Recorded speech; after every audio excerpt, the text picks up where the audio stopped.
extra. And we got the counter space now. It's all set back up. Push to the back. So there's about 3 inches in the front right now. Picked up the old girl. I'm gonna go ahead and pick up some E30 stuff to bring it back over here. So we'll do that now. And just basically put the parts in here the best I can. And get ready to transport. So let's see where we end up once I'm done putting all these parts out of here. All right, so we're emptying the box, the trunk out. Box full of goodies, brand new parts, got the window. We're emptying this car out today. Take inventory of everything we have, and we're gonna move some of this stuff over to the other garage. So my understanding is he bought some of these parts from a donor car in case he wanted to put any of it back together. So girl loaded. It's a small commute to the other garage.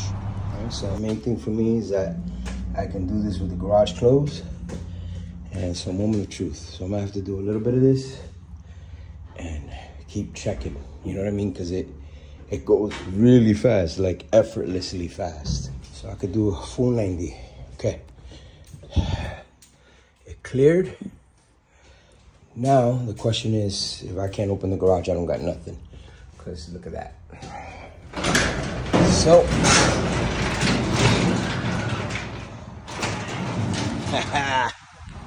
it worked.